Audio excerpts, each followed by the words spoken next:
Hi guys, Kian here, and this is going to be a development blog. I guess I could call it development.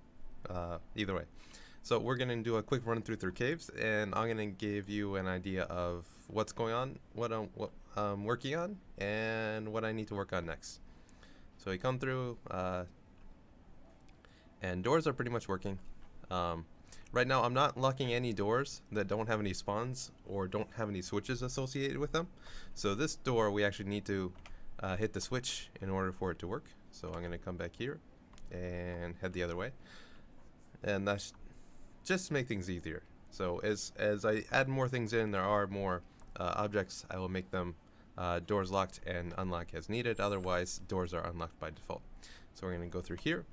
This door actually doesn't have an animation. There's not one in the game.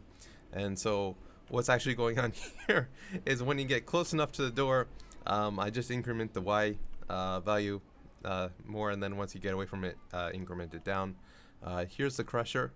This is going to be annoying to write rules for. Not in any hurry, but it's there, and so I need to eventually do that sometime. This room is where the lights go out normally, so I need to figure out the event and the time for the lights going out. And then in terms of what I'm doing for shaders right now is I'm using actually a basic material for the stage, which isn't affected by lights. So I either need to make it affected by lights and dim the global ambient light and then add a point light to the character, or be very, very cheap and dirty and just add a dome or something around the character. Probably doing lighting is gonna have the better effect. Also, you may have noticed that the ground doesn't have isn't moving as it does in the game, but the reason for that is that repeating textures are kind of difficult to work with. And let's see here. Here you can see the sky is visible because of the increased view range from the viewport. And then come around here, and okay, this is another thing that I'm still working on is I have hit detection for boxes turned off, and the reason is because there are so many boxes in the stage. If I have hit detection turned on for all of them, it takes up way too much performance per each frame.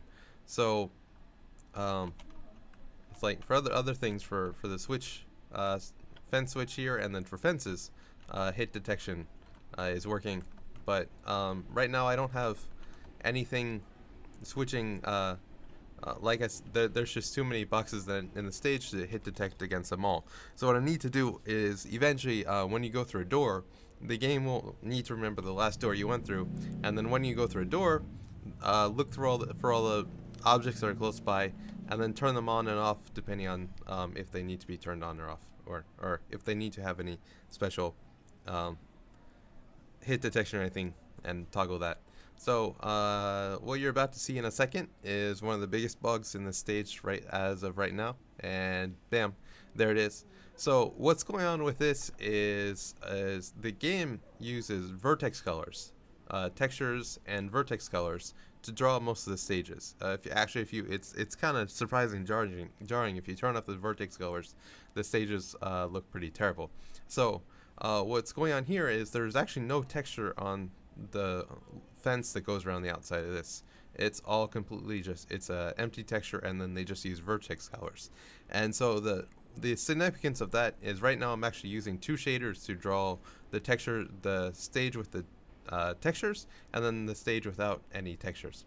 So and what happens here is if they're drawn in the correct order, then it looks good. If they're drawing in the wrong order, then you end up with bugs like this. So what I need to do is add a default white texture for when no textures are applied, and then hopefully see if rendering them in the same together will fix this render order issue. Anyways, so if we come here and go to the side, yeah, I think here there's a similar problem here. These lights are done completely with vertex colors, and if you go here, you can see that these are kind of see-through here, and that's the similar problem. So I'm gonna try to test for that.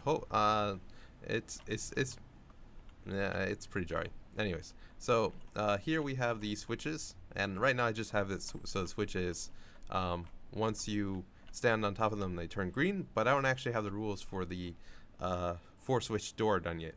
So what I need to do is for each one of these, there's a draw call, and I need to go through and look for each one and see which draw call number it is, and then associate a number 1, 2, 3, 4 with the draw calls, and then turn it so it switches to red or not.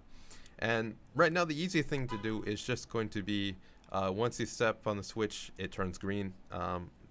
Toggling it on and off and doing that it will come with multiplayer later, but it's going to be a little while until we do have any multiplayer in here. So focus on the single player and then just do that, and then the same rules can be changed later so that once you get off the switch, the switch turns off, or the door responds with it.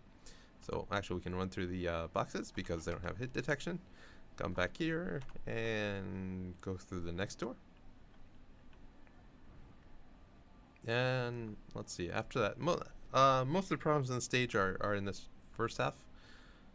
Here we have the same problem again, so I really need to go and try that. We've got another crusher, which I might at least turn on the waiting animation for it, even if I don't do the 1, 2, 3 timings or anything like that for it. This is annoying.